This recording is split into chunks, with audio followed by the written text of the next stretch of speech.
कल हमने किया था इलेक्ट्रोफिलिक सब्स्टिट्यूशन रिएक्शंस की थी, आज हम करेंगे उसका मैकेनिज्म। ठीक है जी, mechanism of electrophilic substitution reaction.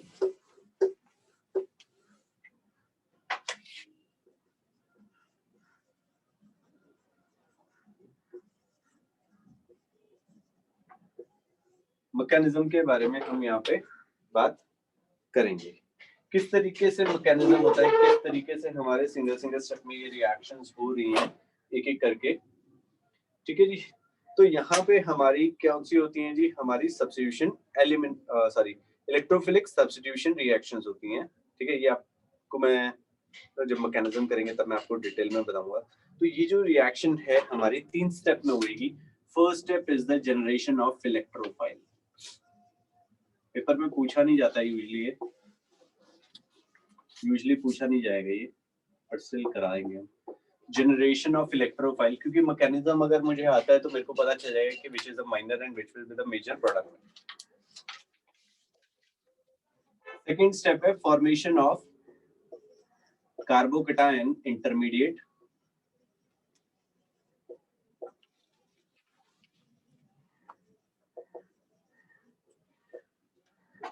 Formation of carbocation intermediate, and third is the removal of proton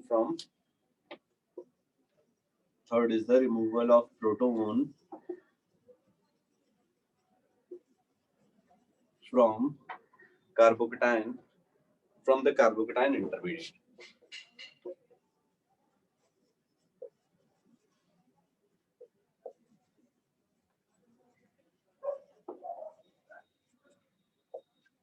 ये हमारे 3 पॉइंट्स थे। ठीक है जी, जो हमने 3 स्टेप में मेरा रिएक्शन होएगा। Fine, first is the generation of electrophile. First step है हमारा जनरेशन ऑफ इलेक्ट्रोफाइल।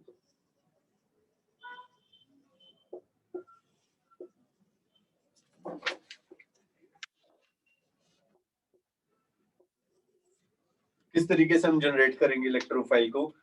ठीक है, इसके अलग अलग मेथड्स हैं। जैसे हमने एल्काइलेशन या एसाइलेशन मैंने आपको बताया था, जैसे मैंने क्लोरीन सब्स्टिट्यूट करना है तो ये किसकी प्रेजेंस में होगा, AlCl3। मैंने आपको बताया था ये क्या है, लुईस एसिड है और it will act as a halogen carrier. तो ये क्या करेगा, ये इसके ऊपर अटैक करेगा and this will form Cl positive plus AlCl4 minus AlCl4 minus. Next है CH3Cl, इसके AlCl3 halogen career Lewis acid है। ये क्या करेगा, इस Cl को लेके भाग जाएगा और ये क्या बना देगा, CH3 positive plus AlCl4 minus. ठीक है जी, क्लियर हो गई ये AlCl4 माइनस। देखो Cl पॉजिटिव CH3 पॉजिटिव, ऐसे ही हमने एक एसाइलेशन रिएक्शन किया था CH3COCl, यहाँ पे भी हमने क्या किया, AlCl3 डाल दिया और ये भी लुईस एसिड है। दिस व्हाट वी गेट, ये यहाँ पे CH3C double bond O with a positive sign plus AlCl4 minus. ये सब क्या है, पॉजिटिवली चार्ज स्पीशीज है और पॉजिटिवली चार्ज इलेक्ट्रॉन डेफिशिएंट हो गए and these are known as electrophiles. ठीक है जी, क्लियर है। अब देखो यहाँ पे हमने क्या किया था, ये तो सिंपल था है ना, फ्लोरोक्राफ्ट एल्काइलेशन एसाइलेशन या मैंने डायरेक्टली हैलोजिनेशन करना था। उसके बाद हमने एक और रिएक्शन किया था, दैट इज नाइट्रेशन। वो था हमारा नाइट्रेशन, उसमें भी हमें ऐसे ही इंटरमीडिएट बनाने थे या इलेक्ट्रोफाइल जनरेट करना था। हाँ जी, से लिख लीजिए जल्दी जल्दी, फिर मैं नाइट्रेशन का आपको कराता हूँ।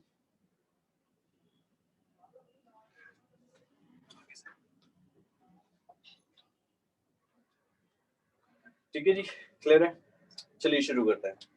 अब इसके अंदर क्या होगा, हमारे पास नाइट्रेशन करेंगे। नाइट्रेशन में मैंने आपको बताया था NO2 पॉजिटिव हमारा एक न्यूक्लियोफाइल का काम कर रहा था, NO2 पॉजिटिव बनाना था। और वो रिएक्शन किसकी प्रेजेंस में हुआ था, आपको रिएक्शन लिख दे रहा हूँ यहाँ पे। हमने ये बेंजीन रिंग लिया और इसका हमने कंसंट्रेटेड HNO3 के साथ रिएक्शन किया in the presence of concentrated H2SO4 और यहाँ पे क्या हो रहा था हमारा बेंजीन रिंग पे NO2 ग्रुप लग जा रहा था, NO2 ग्रुप लग रहा था। अब NO2 ग्रुप आया कैसे? Because of this concentrated H2SO4। ये H2SO4 हमारा HNO3 को ब्रेक करेगा।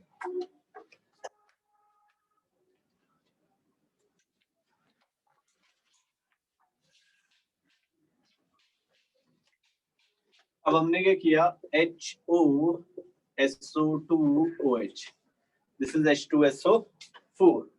ये क्या है भैया हमारा H2SO4 है और हमने इसका HNO3 के साथ रिएक्शन किया। ठीक है जी।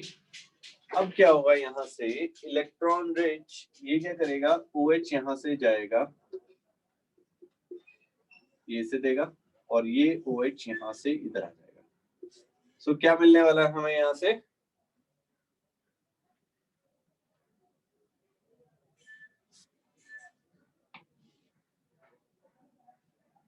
HSO4 minus plus NO2OH and H with a positive sign, ये बन जाएगा हमें। ठीक है जी। ये इसके पास चला गया H पॉजिटिव, ये लेके चला गया कौन HNO3। ठीक है जी। अब ये क्या है प्रोटोनेटेड नाइट्रिक एसिड है। This was the step 1। Step 2 में क्या होएगा हमारा protonated nitric acid water remove कर देगा HOHNO2 ये यहाँ पे इलेक्ट्रॉन इसे देगा what we get NO2 positive plus H2O। ये NO2 पॉजिटिव क्या है this will act as an electrophile. NO2 positive आ गया ये क्या करेगा इसके ऊपर अटैक कर देगा। ठीक क्लियर हो गया जी। अब थर्ड चीज आती है हमारा फर्स्ट स्टेप हो गया हमारा जनरेशन ऑफ इलेक्ट्रोफाइल। ये सारे के सारे हमने क्या किए यहाँ पे इलेक्ट्रोफाइल बना के दिखाए। ठीक है AlCl3 के साथ फोटोग्राफ रिएक्शन में अल्काइलेशन में हैलोजिनेशन में नाइट्रेशन में। सेकंड स्टेप है हमारा formation of carbocation intermediate. Second step है हमारा फॉर्मेशन ऑफ कार्बोकैटायन इंटरमीडिएट। चलिए इसे नोट डाउन करते रहिए साथ साथ।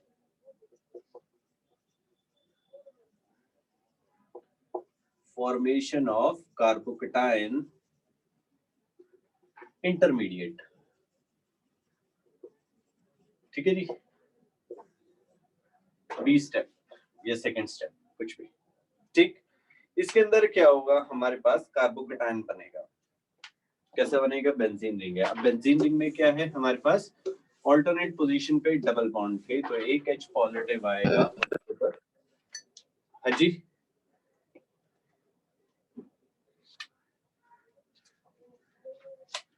यहाँ पे अटैक करेगा।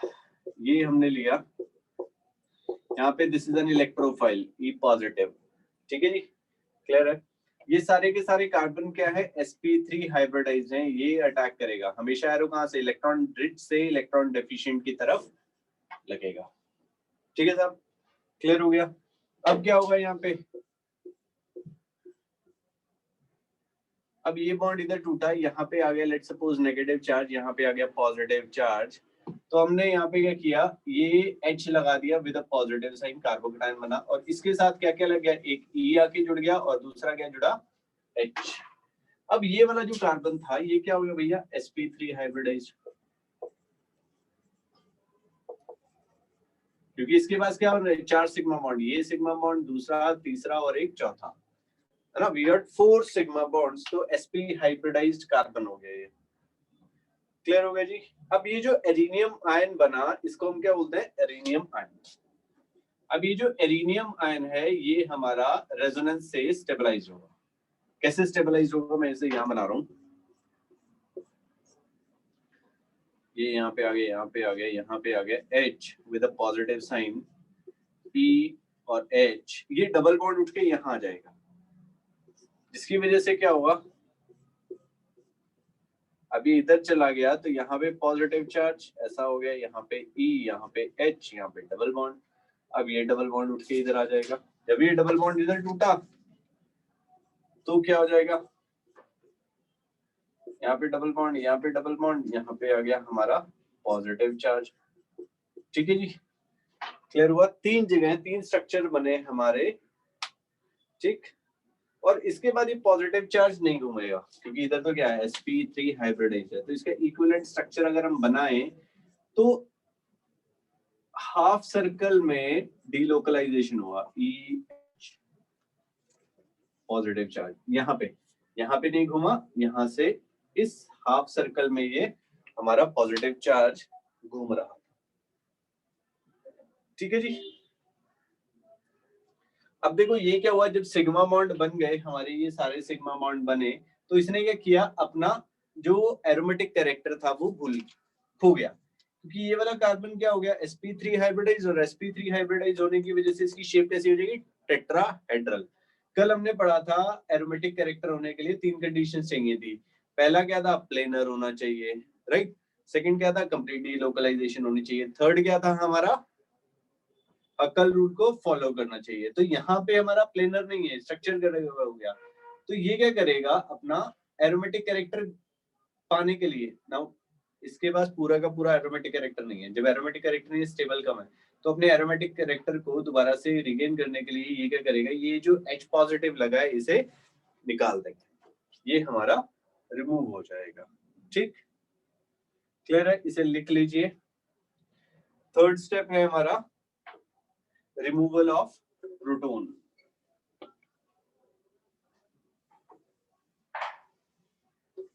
थर्ड स्टेप है हमारा रिमूवल ऑफ प्रोटॉन।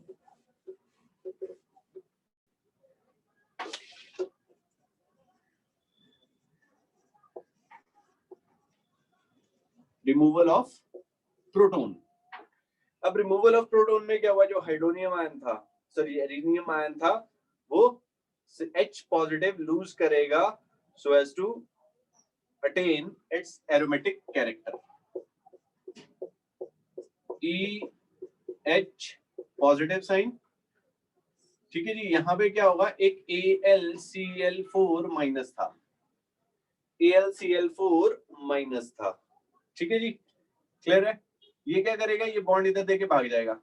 अब जब ये बॉन्ड इधर देके जाएगा तो क्या करेगा, नेगेटिव चार्ज, यहाँ पे पॉजिटिव चार्ज H निकल गया, यहाँ पे और ये E एज इट इज लगा रहा। अब ये H क्या जाएगा, H अकेला तो नहीं रहेगा, H क्या करेगा, यहाँ से Cl ले लेगा, HCl plus AlCl3 plus AlCl3, ठीक है जी। ये तो AlCl3 के लिए हो गया। अगर इन केस मेरा यहाँ पे क्या था, देखो हमने अभी सल्फोनेशन किया था, नाइट्रेशन किया था, तो उसमें हमारी 2 स्पीशीज बन रही थी, HSO4 माइनस, एक H2O, और दूसरा क्या बन रहा था, NO2 पॉजिटिव। अब ये तो स्टेबल है, स्टेबल नहीं है क्योंकि हमने बोला कि ये कैटलिस्ट का काम कर रहा था। तो यहां से क्या होगा, HSO4 माइनस है, ये यहाँ पे भागेगा इधर देके,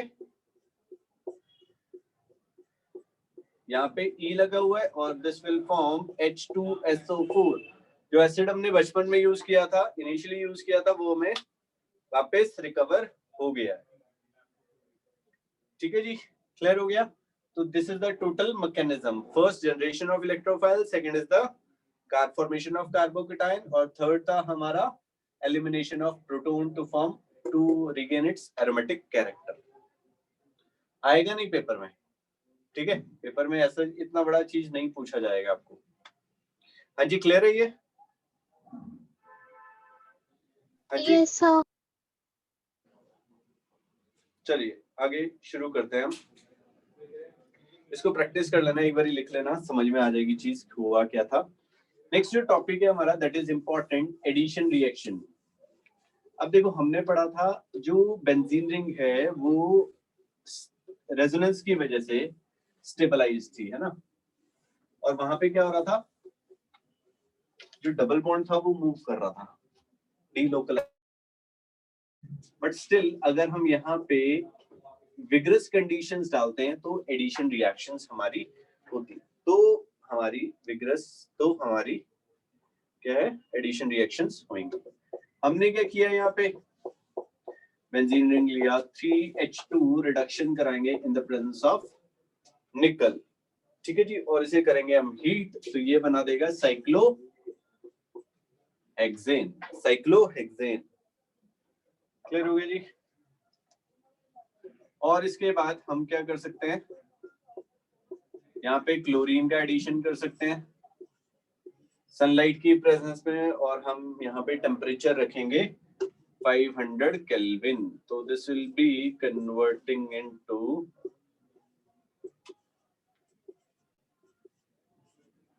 C6H6Cl6, सॉरी Cl6, ठीक है जी। इसका नाम होता है benzene hexachloride.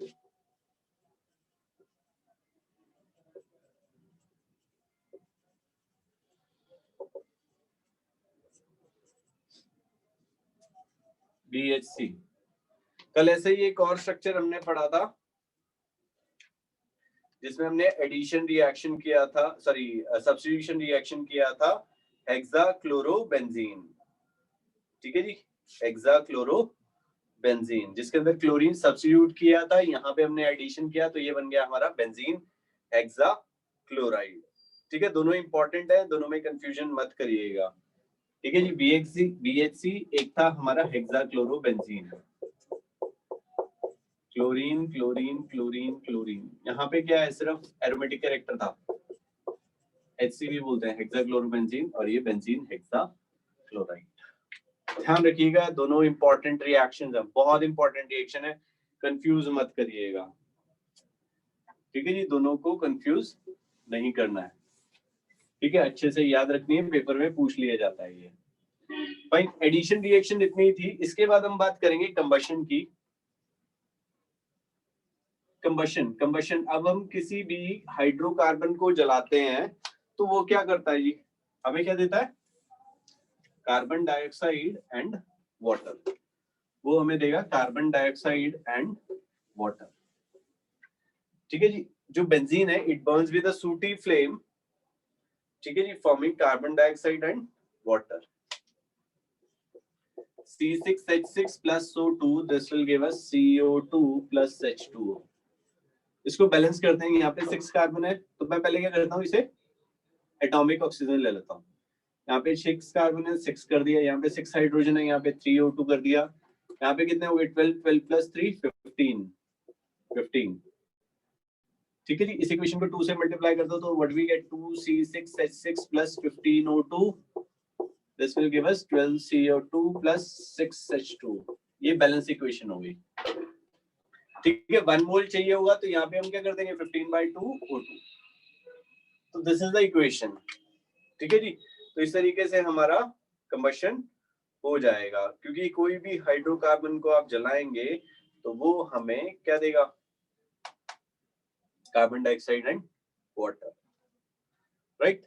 This is the combustion. Next जो टॉपिक है, छोटा सा टॉपिक है और इंपॉर्टेंट टॉपिक है, लिख लीजिएगा इसे। नेक्स्ट जो टॉपिक है that is directive influence of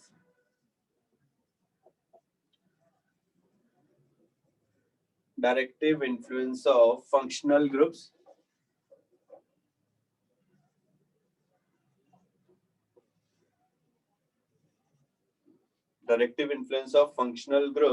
in mono-substituted benzene,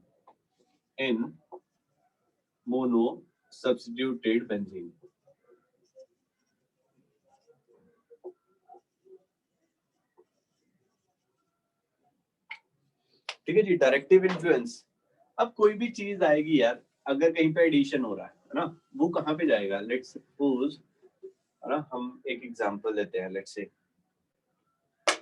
आप कहीं पे शॉप पे गए, अब घर वाले आपको शॉपिंग कराने हैं ना, अब उनका प्लान बना के यार हम ना डिनर या लंच घर बाहर ही कर लेते हैं। अब आपको 2 ऑप्शन दिए जाते हैं, एक दिया जाता है गोपाल्स और दूसरा दिया जाता है डोमिनोज, तो क्या होगा, ऑब्वियसली मतलब मैं आऊंगा तो मैं क्या कहूंगा, डोमिनोज में करना है, क्यों, बिकॉज वो एक तो टेस्ट ज्यादा बेटर रहेगा। तो वहीं पे भी यहाँ पे भी ऐसे ही रहता है, जब भी रिएक्शंस होंगी हमारा जो इलेक्ट्रोफाइल है वो कहाँ पे मूव करेगा, जहाँ पे उसे इलेक्ट्रॉन डेंसिटी ज्यादा मिलेगी। और वो किस चीज के ऊपर डिपेंड करेगा, उनके फंक्शनल ग्रुप्स के ऊपर, वो डिपेंड करेगा फंक्शनल ग्रुप्स के ऊपर, राइट।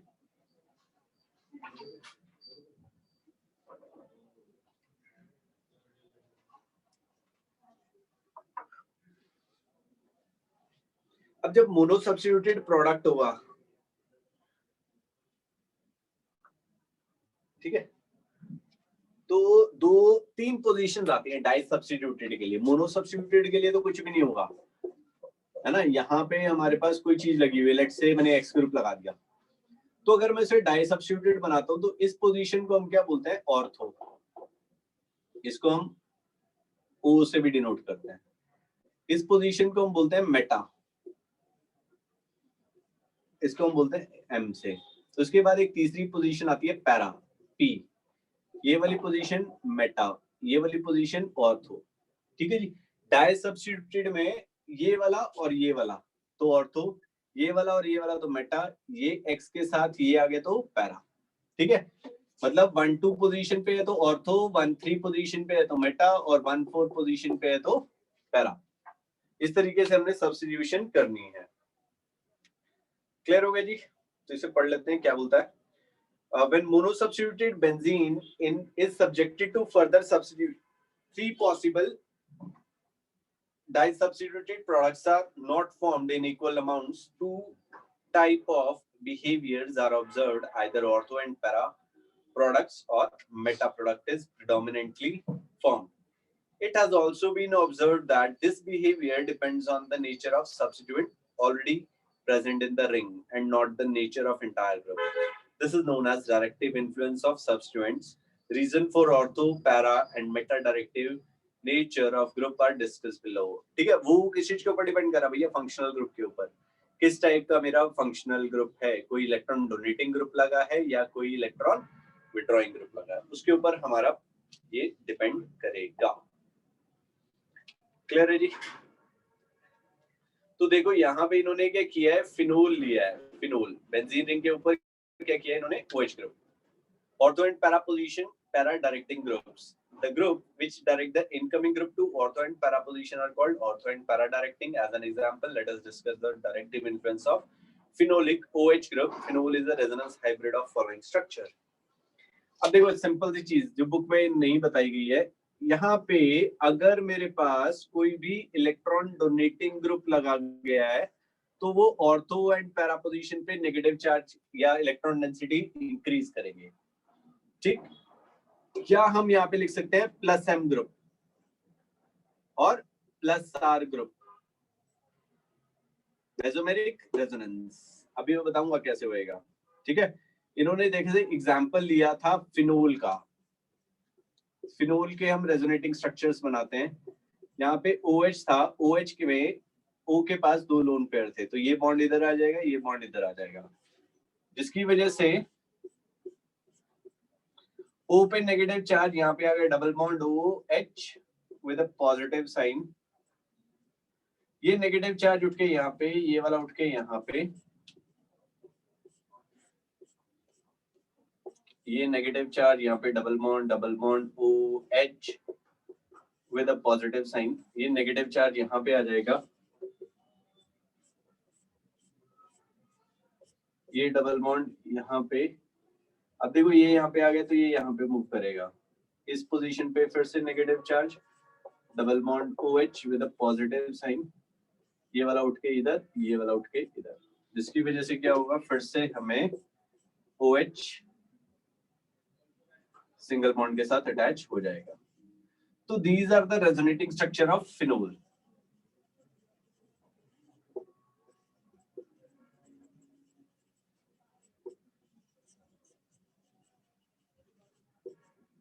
वो क्या रहा था, ऑर्थो और पैरा पोजीशन पे क्या रहा है, negative charge.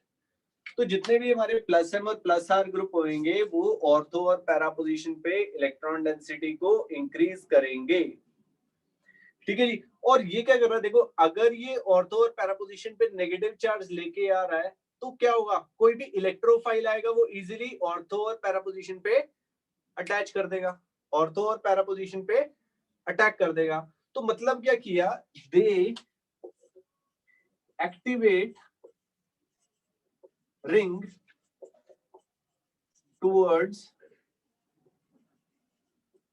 Electrophilic substitution reaction. समझ रहे हो, ESR ये क्या कर रहे हैं, बेंजीन रिंग को एक्टिवेट कर रहे हैं, क्योंकि नेगेटिव चार्ज बढ़ा रहे हैं, नेगेटिव चार्ज आ रहा तो कोई भी इलेक्ट्रोफाइल आएगा वो ऑर्थो और पैरा पोजीशन पे आके हिट कर जाएगा। समझ आ गया, चलिए पढ़ते हैं इसे। It is clear from the above resonating structures that electron density is more on ortho and para position, hence the substitution takes place mainly at these positions. However, it may be noted that minus I effect of OH group also operate, due to which electron density on ortho and para position of the benzene ring is slightly reduced, but the overall electron density increases at this position of the ring due to resonance. Therefore, OH group activates the benzene ring for the attack by an electrophile. Other examples of activating group of are NH2, NHR, NHCO, CH3, OCH3, CH3, C2H5, etc.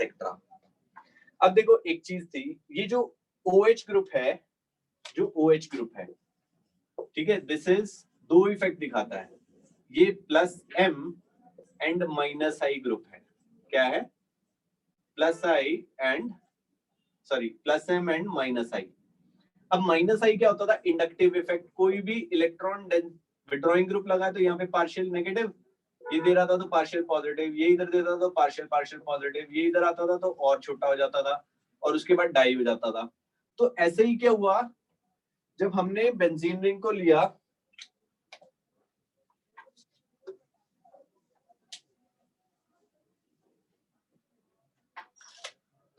हमने ये benzene ring के साथ OH group लगा दिया, ये क्या कर रहा है, यहाँ पे नेगेटिव चार्ज लेके आ रहा है, यहाँ पे नेगेटिव चार्ज आ रहा है। Why, due two plus M group.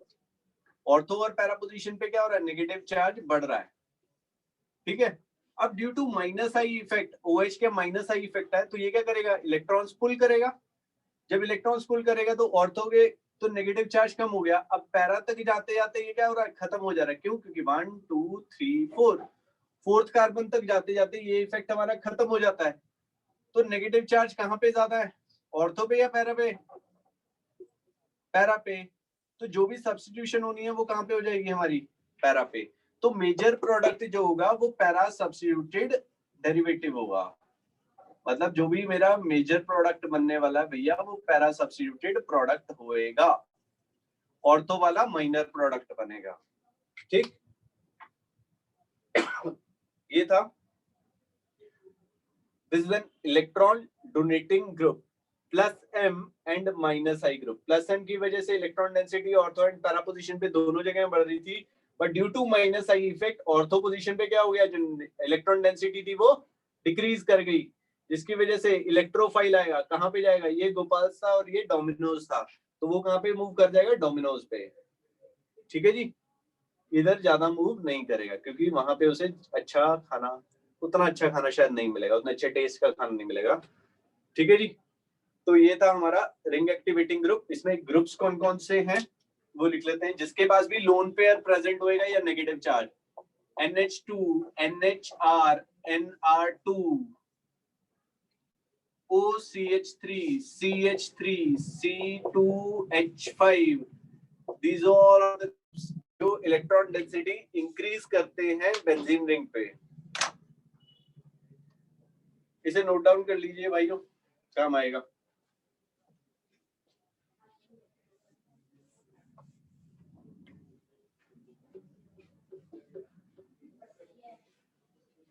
फिर आगे शुरू करते हैं।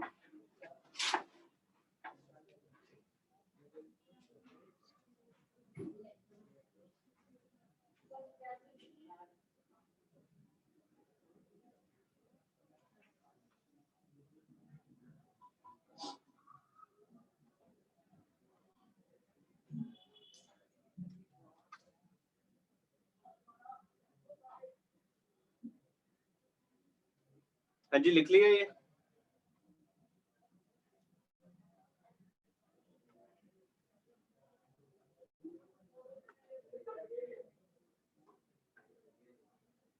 चलिए आगे चलते हैं। Yes sir. अब ये तो था रिंग एक्टिवेटिंग ग्रुप्स, है ना, जो इलेक्ट्रॉन डेंसिटीज दे रहे थे। अब हम बात करेंगे इलेक्ट्रॉन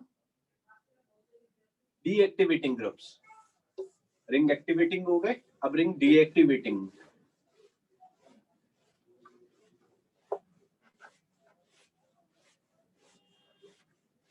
अब रिंग देखो, एक्टिवेटिंग ग्रुप्स वो थे जो इलेक्ट्रॉन डेंसिटी दे रहे थे, इलेक्ट्रॉन्स दे रहे थे। अब डीएक्टिवेटिंग कौन से होंगे? जो इलेक्ट्रॉन्स पुल कर लेंगे, दे आर इलेक्ट्रॉन डीएक्टिवेटिंग। ऊपर पढ़ते हैं, in case of aryl halides halogens are moderately deactivating. Moderately deactivating मतलब क्या किया, यहाँ पे मैंने बेंजीन रिंग लिया और उसके साथ में क्लोरीन लगा दिया। This chlorine will pull electron. हालांकि इसके पास लोन पेयर है, तो ये कौन सा ग्रुप है? प्लस एम भी है, और दूसरा कौन सा है? Strongly minus I. बट इसकी वजह से भी क्या होगा? ऑर्थो और पैरा पोजीशन पे नेगेटिव चार्ज आएंगे। क्यों? क्योंकि रेजोनेंस। इसके पास लोन पेयर है, ये बेंजीन रिंग खींच लेगा, तो ऑर्थो और पैरा पोजीशन पे नेगेटिव चार्जेस आएंगे। But due to minus I effect, ये आई का जो यहाँ पे ऑर्थो पोजीशन पे नेगेटिव चार्ज था, ये बहुत छोटा रह जाएगा और पैरा वाला मेजर हो जाएगा। तो जो भी सब्स्टिट्यूशन लगेगी भैया, वो कहाँ पे हो जाएगी? हमारी पैरा पोजीशन पे। ठीक है, इलेक्ट्रॉन विड्रॉइंग ग्रुप होते हुए भी इसने प्लस एम की वजह से ऑर्थो और पैरा पोजीशन पे इलेक्ट्रॉन डेंसिटी इंक्रीज करी, पर due to minus I effect ortho पे खत्म ही हो गया चार्ज, बहुत छोटा सा चार्ज रहता है। चलो पढ़ते हैं इसे। In case of ferryle halides, halogens are moderately deactivating because of their strong minus I effect. Overall electron density on benzene ring decreases. It makes further substitution difficult. However, due to resonance, the electron density on ortho end position is greater than at the meta position. Hence, they are also ortho and para directing groups. Resonance structure same, जैसे अभी alcohol phenol के बनाए थे, same इसके भी बनेंगे। ठीक है जी, ये आप अपने आपसे ट्राई कर लीजिएगा, जो पैटर्न उसका था सेम पैटर्न बनने वाला है। क्लोरीन पे बस पॉजिटिव चार्ज आ जाएगा। ठीक है, वो नहीं बना के दिखा रहा हूं मैं आपको। Next we have meta directing groups. अब ऑर्थो डायरेक्टिंग हो गए, अब मेटा डायरेक्टिंग की बात करी जाए तो मेटा डायरेक्टिंग तो ये पोजीशन थी, दिस पोजीशन वाज मेटा। ये कैसे होंगे? अब मेटा डायरेक्टिंग ग्रुप्स होते हैं भैया जो हमारे इलेक्ट्रॉन विड्रॉइंग ग्रुप होंगे। जो भी मेरा यहाँ पे NO2 लिखा था मैंने, यहाँ पे इलेक्ट्रॉन विड्रॉइंग ग्रुप होगा, इलेक्ट्रॉन डेंसिटी इस पे कम होगी, उसकी वजह से क्या होगा? ऑर्थो पे और पैरा पे पॉजिटिव चार्ज आएगा। ठीक है, कोई भी इलेक्ट्रॉन विड्रॉइंग ग्रुप होएगा तो ऑर्थो एंड पैरा पोजीशन पे क्या होएगा? पॉजिटिव चार्ज आएगा। तो जिसकी वजह से कोई भी इलेक्ट्रोफाइल आ रहा है, कोई भी इलेक्ट्रोफाइल आएगा, वो कहाँ पे हिट करेगा? मेटा पे, क्योंकि यहाँ पे पॉजिटिव है, ये भी पॉजिटिवली चार्ज, तो रिपेल कर जाएगा। ये यहाँ पे आएगा तो भी रिपेल कर जाएगा। तो Meta position comparatively electron rich है, तो यहाँ पे आके अटैक करेगा, यहाँ पे अटैक करेगा। ठीक है, तो जो सब्स्टिट्यूशन होगी वो मेटा पोजीशन पे हो जाएगी। चलिए इसको मैं बताता हूँ, इसके रेजोनेटिक स्ट्रक्चर अभी बनाएंगे हम, पढ़ लेते हैं इसे। The groups which direct the incoming group to meta position are called meta directing groups. Some examples of meta directing group, इनके examples लिख लीजिएगा, जैसे कि NO2 हो गया, CN हो गया, CHO हो गया, COOH ग्रुप हो गया, COOR ग्रुप हो गया, SO3H ग्रुप हो गया। ये सारे क्या मेटा डायरेक्टिंग ग्रुप्स हैं। इनके नाम लिख लीजिए, काम आएंगे, ये इंपॉर्टेंट चीज है ये। Let us take the example of nitro group. Nitro group reduces the electron density in the benzene ring due to its strong minus I effect. Nitrobenzene is a resonance hybrid of the following structures. ठीक है, अब ये क्या कर रहा है? Electron पुल करेगा, तो ये क्या करेगा हमारा? It will act as a ring deactivating group. They act as a ring deactivating group. ठीक है, चलिए इसके रेजोनेटिक स्ट्रक्चर भी बना लेते हैं। हमने यहाँ पे क्या किया? ये यहाँ पे NO2 लगा दिया, N डबल बॉन्ड हो, सिंगल बॉन्ड हो। ठीक, ये वाला बॉन्ड उठ के इधर चला जाएगा, ये डबल बॉन्ड उठ के इधर, जिसकी वजह से क्या होने वाला है? यहाँ पे डबल बॉन्ड N हो जाएगा, यहाँ पे single bond O with a negative charge और O यहाँ पे आ जाएगा। अब यहाँ पे आया तो ऑर्थो पे पॉजिटिव चार्ज, ये डबल बॉन्ड उठ के यहाँ पे, डबल बॉन्ड यहाँ पे, डबल बॉन्ड यहाँ पे, ऑर्थो पॉजिटिव चार्ज यहाँ पे, double bond N, single bond O with a negative charge O। अब ये डबल बॉन्ड उठ के इधर आ जाएगा, जिसकी वजह से यहाँ पे डबल बॉन्ड, यहाँ पे डबल बॉन्ड, ऑर्थो पोजीशन पे फिर से double bond O O with a negative sign. अब यहाँ से क्या होगा, ये नेगेटिव चार्ज यहाँ पे, ये वाला यहाँ पे,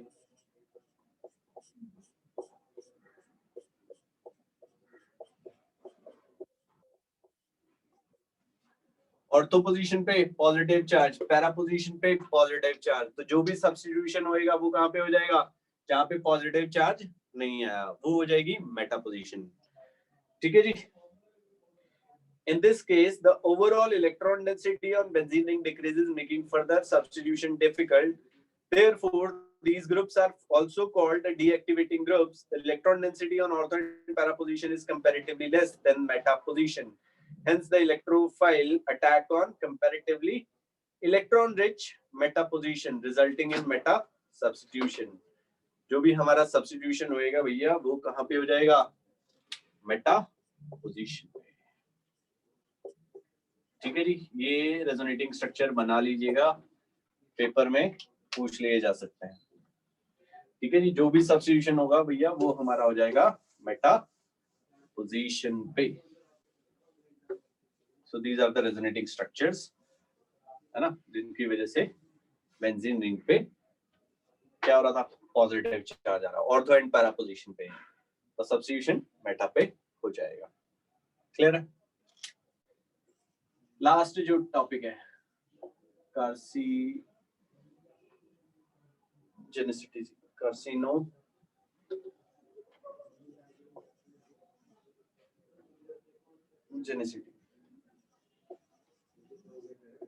कार्सिनोजेनिसिटी ऑफ एंड टॉक्सिसिटी।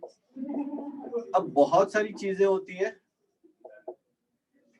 जो कैंसर प्रोड्यूस करती है, कार्सिनोजेनिक, है ना। हमें बोला जाता है गर्म बोतल में पानी मत पियो, पॉलिथीन का यूज मत करो, ये सब क्या है, कार्सिनोजेनिक है। ठीक, और बेंजेनॉइड कंपाउंड्स को बहुत ज्यादा यूज मत करो बिकॉज दे आर कार्सिनोजेनिक। ठीक, जहां पे 2 या 2 से ज्यादा रिंग्स होंगी वो दे कैन कॉज कैंसर,